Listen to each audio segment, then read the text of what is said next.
ने कहा है कि मातृभूमि की सेवा में ये बस सर आपने समय दिया हमें इतने व्यस्त टाइम पर, बहुत शुक्रिया है।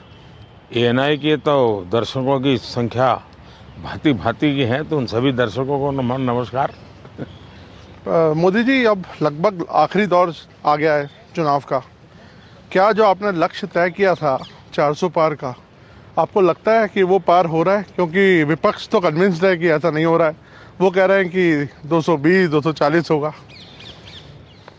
आखिरी दौर शब्द प्रयोग किया आपने, मुझे उसमें बहुत सी चीजें नजर आ रही है। एक, हमारा एक नया दौर शुरू होगा, उसका उसके अंदर संकेत है। दूसरा, जो लोग बड़े सपने देख करके बड़े वादे कर रहे थे, उनके लिए भी आखिरी दौर है। तो चुनाव का आखिरी दौर ऐसा इतना नहीं, उनकी स्थितियों का भी आखिरी दौर है। प्रधानमंत्री जी, आरक्षण इतना बड़ा मुद्दा इस बार कैसे बन गया? आप तो माइक्रो चिप्स और मैन्युफैक्चरिंग, इस पे बात हो रही थी, लेकिन आपको बार बार हम आरक्षण पे बात करते हुए क्यों देखना पड़ रहा है? मुझे नहीं करना पड़ रहा है, मुझे सचेत करना है मेरे एससी, एसटी, ओबीसी और अति पिछड़े भाई बहनों को, क्योंकि इनको अंधेरे में रख करके ये लोग लूट चला रहे हैं। और चुनाव एक ऐसा समय है कि जो सबसे बड़ा संकट आ रहा है, उससे देशवासियों को मुझे जागरूक करना चाहिए। और इसलिए मैं आग्रहपूर्वक जनता जनार्दन को समझा रहा हूं, क्योंकि ये दो चीजें हो रही हैं। एक, भारत के संविधान की मूल भावना का हनन हो रहा है, संविधान की मर्यादाओं को तार तार कर दिया जा रहा है, और वो भी अपनी वोट बैंक की राजनीति के लिए। अब मुझे याद है, मैंने हाउस में कभी कांग्रेस के नेताओं को सुना, तो वो ये कहते थे कि पीएसयू का प्राइवेटाइजेशन कर रहे हैं आप, तो आप आरक्षण मिटा देना चाहते हैं। अब रियलिटी तो है नहीं, गप्पाजी कर रहे थे। लेकिन मेरे सामने आया कि जो लोग इतने बड़े दलितों के हितैषी अपने आप को कहते हैं, आदिवासियों के हितैषी कहते हैं, वे हकीकत में उनके घोर दुश्मन हैं। इन्होंने रातों रात एजुकेशनल इंस्टीट्यूशंस को माइनॉरिटी इंस्टीट्यूशंस बना दिया। माइनॉरिटी इंस्टीट्यूशन बना दिया तो उन्होंने आरक्षण उसमें खत्म कर दिया। अब उनके अधिकार क्षेत्र में नहीं था, वैसा एक नियम बदल दिया उन्होंने, और यूनिवर्सिटी तक को माइनॉरिटी स्टेटस दे दिया। अब दिल्ली में ही जामिया मिलिया जो यूनिवर्सिटी है, उसको उन्होंने माइनॉरिटी बना दिया, उसमें सारे आरक्षण खत्म हो गए। एडमिशन में भी नहीं, नौकरी में भी नहीं। और बाद में तो चीजें उभर करके आई कि करीब करीब 10,000 ऐसे इंस्टीट्यूशंस हैं जिसको इस प्रकार से आरक्षण के जो एससी, एसटी, ओबीसी का अधिकार था, वो पिछले दरवाजे से उसको छीन लिया गया है। संविधान की पीठ में छोड़ा भोंका दिया है। बाबा साहब आम्बेडकर ने जिस सपने से ये व्यवस्था खड़ी की थी, उसको इन्होंने वोट बैंक के लिए गिरवी रख दिया है। तो ये एक चिंताजनक बातें मेरे सामने जब आई, तब मुझे लगा कि मेरा दायित्व बनता है कि मैं देश को अवगत। इतने में इनका मैनिफेस्टो आया। इस मैनिफेस्टो ने और चौंका दिया, और इसलिए मैंने पहला मैनिफेस्टो देखते ही मेरा पहला कमेंट था कि ये मैनिफेस्टो पर मुस्लिम लीग की छवि है। तो 2-3 दिन तो उनको लगा कि इसका जवाब देने की ज़रूरत नहीं है, ये अपने आप ही बात खत्म हो जाएगी।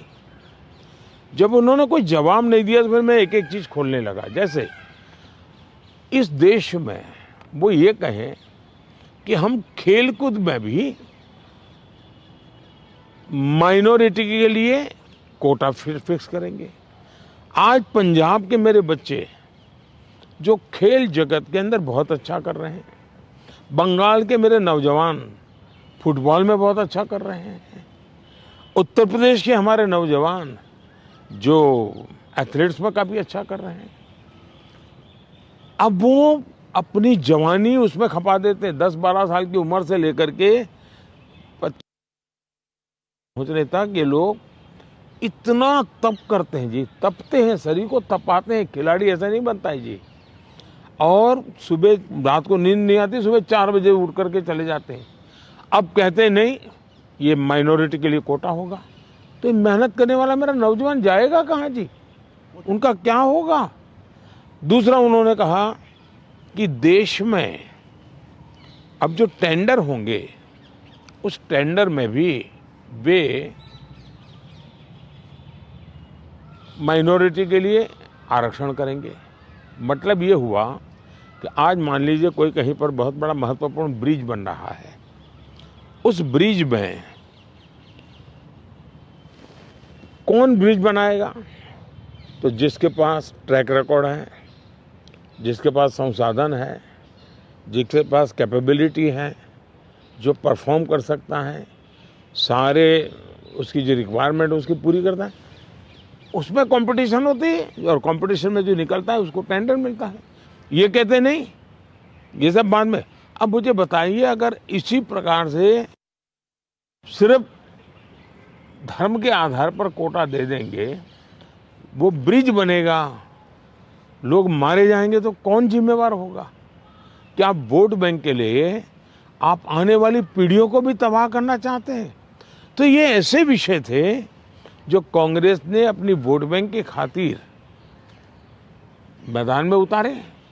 तब मेरा कर्तव्य बनता है कि मैं मेरे दलित भाइयों के अधिकार के लिए लड़ूं, मेरे आदिवासी भाई बहनों के अधिकार के लिए लड़ूं, मेरे ओबीसी पिछड़े भाई बहनों के अधिकार के लिए लड़ूं, और इसलिए मैं लड़ाई लड़ रहा हूं।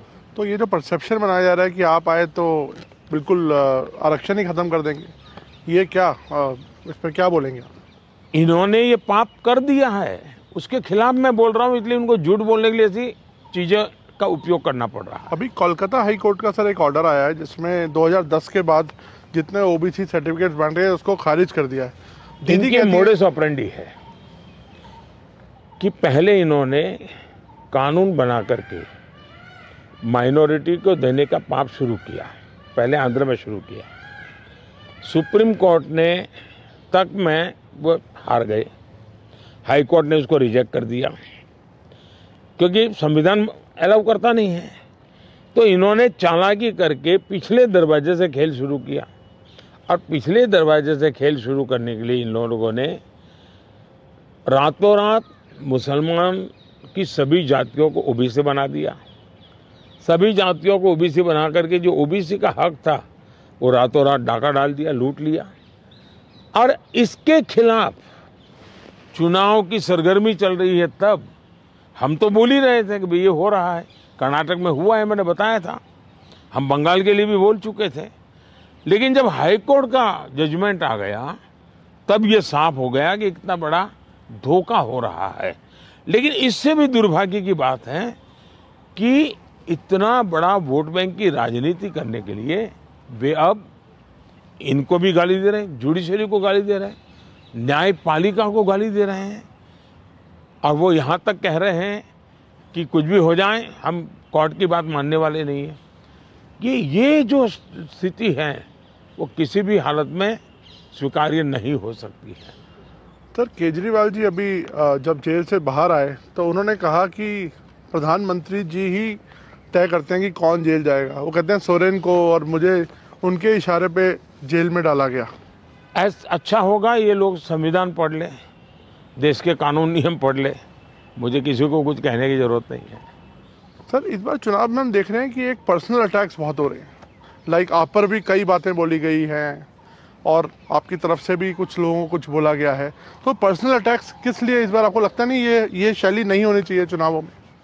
जहाँ तक मोदी का सवाल है, मैं तो पिछले 24 साल से गालियाँ खा करके गाली प्रूफ हो गया हूँ। मौत का सौदागर किसने कहा था? गंदी नाली का कीड़ा किसने कहा था? और मेरे यहाँ तो पार्लियामेंट में एक दिन हमारे एक साथी ने हिसाब लगाया था, 101 गालियाँ गिनाई थी। तो चुनाव या चुनाव न हो, ये लोग मानते हैं कि गालियाँ देने का हक उनका ही है, और वे हताश निराश इतने हो चुके हैं कि गालियाँ देना, अपशब्द बोलना, ये उनके शायद जहन में है, उनके स्वभाव में हो गया है। प्रधानमंत्री जी, एक आरोप विपक्ष और लगा रहा है कि ईडी, आईटी, सीबीआई इसका इस्तेमाल किया जा रहा है विरोधियों को दबाने के लिए। मेरा मीडिया को सवाल है कि विपक्ष ने आपको ये कूड़ा कचरा पकड़ा दिया, वो कूड़ा कचरा लेकर के आप हमारे पास पहुंच जाते हैं। मीडिया वाले रिसर्च करें कि भाई सरकार के लिए क्या सवाल पूछने चाहिए, प्रधानमंत्री को क्या सवाल पूछना चाहिए। जो कूड़ा कचरा फेंक रहा है उसको पूछो ना, भाई तुम ये जो कह रहे इसका सबूत क्या है, कानून नियम क्या है, उसको पूछो ना। उसकी आपकी हिम्मत नहीं है। लेकिन वो जो कूड़ा कचरा फेंकते हैं, वो कूड़ा कचरा लेकर के आप मेरे यहाँ आते हैं। ये ठीक है कि मैं रिसाइकल के मानता हूँ, तो मैं इस कूड़े कचरे का रिसाइकल करके उसको खाद में परिवर्तित कर दूंगा और उसमें से देश के लिए कुछ अच्छी चीज़ें पैदा कर दूंगा, इसलिए वो तो मैं करूंगा। लेकिन सरकार क्या करती है? आज गांव के सरपंच को चेकबुक पर सही करने का अधिकार होता है, देश के प्रधानमंत्री को नहीं है। ये इतना नॉलेज नहीं है इन लोगों को। देश के प्रधानमंत्री के पास इस प्रकार का कोई अधिकार नहीं होता है। मोदी सरकार का मैंडेट क्या है? मोदी सरकार ने अपने अफसरों को कहा है कि मेरी सरकार करप्शन के विषय में जीरो टॉलरेंस। अब ये दफ्तर के अंदर बैठे हुए लोगों का काम है कि उसको लागू करें। और सचमुच में तो किसी जमाने में 10 साल में मनमोहन सिंह जी की सरकार थी, 34 लाख रुपया पकड़े गए थे। 34 लाख रुपया मतलब एक स्कूल बैग में आप आ जाए। वर्तमान में ईडी ने 10 साल में 2200 करोड़ रुपया पकड़ा है। ये तो टीवी पर दिखता है, ये तो कोई झूठबाजी हो नहीं सकती है। अब जो 2200 करोड़ देश को वापस लाया है, ये उसका सम्मान होना चाहिए, उसको गाली गलौज होना चाहिए। तो गाली गलौज कौन करता है? जिसका पैसा गया है वो गाली गलौज कर रहा है। 2200 करोड़ जिसके जेब में से गया है, जिसने चोरी कर करके इकट्ठा किया था, वो पकड़ा गया, वो चिल्ला रहा है। इसका मतलब ये जो चोर पकड़े जा रहे हैं, इसमें जिसकी भागीदारी होगी वो चिल्लाएगा। मुझे थोड़े से अलग मुद्दे पर आते हैं। कश्मीर में हम इस बार देख रहे हैं रिकॉर्ड वोटिंग हो रही है। ऐसे ऐसे इलाकों में रिकॉर्ड तोड़ वोटिंग हो रही है जहां पर ऐसा सोचा नहीं जा सकता था। इस पर आपका क्या आंकलन है, आप कैसे देखते हैं? पहले तो मैं चाहूँगा कि कश्मीर की जो स्थिति बदली है उसके संदर्भ में सबसे तो पहले मैं मेरे देश के न्याय तंत्र को प्रार्थना करना चाहता हूँ कि अगर सरकार किसी काम को करने के लिए, उसका एक डिजाइन होती है, उसकी एक स्ट्रेटेजी होती है। ऐसी समस्याओं के समाधान के लिए उस स्ट्रेटेजी के तहत काम करना होता था। अब उसके लिए कभी मुझे इंटरनेट बंद करना पड़ा, कोई एनजीओ कोर्ट चला गया और वो बड़ा कोर्ट के अंदर बड़ा इशू बन गया। आज समझिए कि भले मैंने कुछ समय के लिए इंटरनेट बंद किया था, लेकिन आज बड़े गर्व के साथ वहाँ के बच्चे कहते हैं कि 5 साल से इंटरनेट बंद नहीं हुआ है, 5 साल से हमें सब सुविधाएं मिल रही है। कुछ दिन तकलीफ हुई, लेकिन अच्छे काम के लिए हुई थी। अब वो अदालत के अंदर जब विवादों में चढ़ जाता है, तब चीज़ें गड़बड़ा जाती है। तो ऐसे जो एनजीओ हैं जिन्होंने अदालतों के भरोसे लड़ाई लड़ना शुरू किया है, एक तो देश को उनसे बचाना बहुत ज़रूरी है। दूसरा, वहाँ का सामान्य मानवी जब मतदान करता है ना, तब वो सिर्फ किसी को जिताता ऐसा नहीं है जी। मतदान करता है मतलब भारत के संविधान को गले लगाता है। मतदान करता है तब भारत की सरकार बनाने में वो गर्व के साथ भागीदारी करता है। मतदान करता है मतलब कि भारत के सार्वभौमत्व के प्रति अपना समर्पण व्यक्त करता है। दूसरा, उनको विश्वास हुआ कि ये सरकार ऐसी है कि जहां फेयरनेस है, हम भरोसा कर सकते हैं कि ये सही होगा। और जब उसको ये विश्वास हो जाता है कि ये कोई हेरा फेरी नहीं हो रही है, तो वो पक्का वोट करने के लिए उत्साह से आता है। और उसका परिणाम है कि आज मतदान यानी 40-40 साल के रिकॉर्ड टूट चुके हैं। मेरे लिए बहुत सबसे बड़ी संतोष की बात है कि मेरे कश्मीर के मेरे भाई बहन, मेरे परिवारजन उमंग और उत्साह के साथ मतदान के लिए आगे आए। उन्होंने मतदान करके दुनिया को एक मैसेज दे दिया है। जो लोग आशंकाएं करते थे उनको एक मैसेज दे दिया है। सर, ये क्या विंडिकेशन है 370 को जो आपने हटाया, इससे क्या लगता है कि आपका ये विंडिकेशन है कि जिस तरह से अब 370 ये सिर्फ एक 5-4 परिवारों का ही एजेंडा था जी। ये न कश्मीर की जनता का एजेंडा था, न देश के लोगों का एजेंडा था। ये अपने फायदे के लिए ये 370 की ऐसी एक दीवार बना के बैठे थे ताकि कोई झोंक न पाए। और कहते थे 370 हटेगी तो आग लग जाएगी। वो कहते थे 370 हटेगी तो कश्मीर चला जाएगा। आज ये सत्य हो गया कि 370 हटने के बाद ज़्यादा एकता की अनुभूति हो रही है। कश्मीर के लोगों का अपनापन ज़्यादा बढ़ रहा है और इसलिए इसका सीधा परिणाम चुनावों में भी दिखाई देता है, टूरिज्म में दिखाई दे रहा है। G20 समिट वहाँ होती है, बड़े शान से कश्मीर ने उनका स्वागत किया पूरी दुनिया का। और इसलिए ये कैसे झूठी दीवारें खड़ी कर करके देश को टुकड़ों में देखा गया, इसका ये उदाहरण है और उसको मैंने ध्वस्त किया है। सर, वेल्थ क्रिएटर्स को लेके भी बातचीत, एक नैरेटिव आता है कि कभी राहुल गांधी जी बोलते हैं कि आप कुछ परिवार को आप बढ़ा रहे हैं, अभी आपने हाल में उनको बोला, तो क्या लगता है कि देश में जो वेल्थ क्रिएटर्स हैं उनको ही उन पर राजनीति होनी चाहिए? मैं फिर कहता हूँ, जो लोग ये कूड़ा कचरा फेंक रहे हैं उनको पूछो ये तुम कहाँ से लाए हो, उनसे बात करो भाई। आप उनसे तो कुछ पूछते नहीं हो। और इसलिए मैं समझता हूँ कि ये चर्चाएं उनके साथ करें तो ज़्यादा अच्छा होगा। सर, उड़ीसा में अभी चुनाव होने हैं अभी हाल में, उधर आपकी देखा जाए तो काफ़ी अच्छे संबंध थे नवीन पटनायक जी के साथ, उन्होंने कई मुद्दों पर आपको सपोर्ट किया। अब आप लोगों का अलायंस नहीं है और आपस में एक दूसरे से लड़ रहे हैं, किस तरह से आप देखते हैं? हिंदुस्तान के सभी राजनीतिक दलों के नेताओं के साथ हमारे संबंध अच्छे ही हैं और लोकतंत्र में हमारी दुश्मनी नहीं होती है, संबंध अच्छे होने ही चाहिए। अब सवाल ये है कि मैं मेरे संबंधों को संभालूं कि उड़ीसा के भाग्य की चिंता करूं। तब मैंने रास्ता चुना कि मैं उड़ीसा के उज्जवल भविष्य के लिए अपने आप को खपा दूंगा। उसके लिए मेरे संबंधों को मुझे अगर बलि चढ़ाना पड़ेगा तो मैं उड़ीसा की भलाई के लिए बलि चढ़ाऊंगा और चुनाव के बाद मैं कन्विंस करूंगा हर एक को कि भाई मुझे किसी की दुश्मनी नहीं है। लेकिन 25 साल से उड़ीसा में प्रगति नहीं हो और सबसे बड़ी चिंता ऐसी है कि कुछ एक ऐसी टोली है जिसने पूरे उड़ीसा की व्यवस्था को कब्जा कर लिया है। ऐसा लगता है पूरी व्यवस्था को बंधक बना दिया है। और जब इतना बंधक बना दिया है तो बहुत स्वाभाविक है कि उड़ीसा अगर उस बंधनों से बाहर आएगा तो उड़ीसा खिलेगा। उड़ीसा की अस्मिता का सवाल है। इतने प्राकृतिक संसाधन है उड़ीसा के पास, एक समृद्ध राज्य के गरीब लोग देख करके दुख होता है। हिंदुस्तान के समृद्ध राज्यों में उड़ीसा है, इतनी प्राकृतिक संपदा है और हिंदुस्तान के गरीब लोगों के राज्य में भी उड़ीसा है। तो इसके लिए सरकार जिम्मेवार है और इसलिए उड़ीसा के लोगों का उनका हक मिलना चाहिए, उड़ीसा को उसकी अस्मिता मिलनी चाहिए।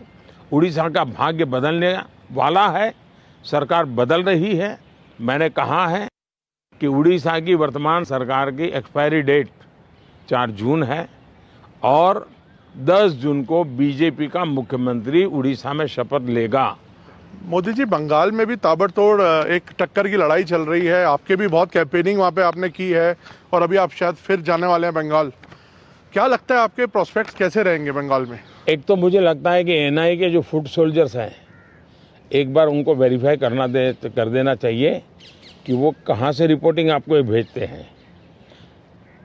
बंगाल के चुनाव में टीएमसी पार्टी अस्तित्व की लड़ाई लड़ रही है। आपने देखा होगा पिछले असेंबली के चुनाव में हम 3 थे, 3 में से बंगाल की जनता ने हमें 80 पर पहुंचा दिया। हमें लोकसभा के अंदर भारी बहुमत पिछले चुनाव में मिला था। इस बार पूरे हिंदुस्तान में द बेस्ट परफॉर्मिंग स्टेट कोई होगा तो पश्चिम बंगाल होने वाला है। भारतीय जनता पार्टी को सर्वाधिक सफलता पश्चिम बंगाल में मिल रही है और पश्चिम बंगाल का चुनाव एक तरफा है, जनता जनार्दन उसको लीड कर रही है और उसके कारण सरकार में बैठे हुए लोग, टीएमसी के लोग बौखलाए हुए हैं। लगातार हत्याएं हो रहे हैं, हमले हो रहे हैं, भाजपा कार्यकर्ताओं को चुनाव के पहले जेलों में बंद कर दिया जा रहा है। इस सारे जुल्मों के बावजूद भी मतदान भी जनता ज़्यादा कर रही है और वोट भी ज़्यादा हो रहा है।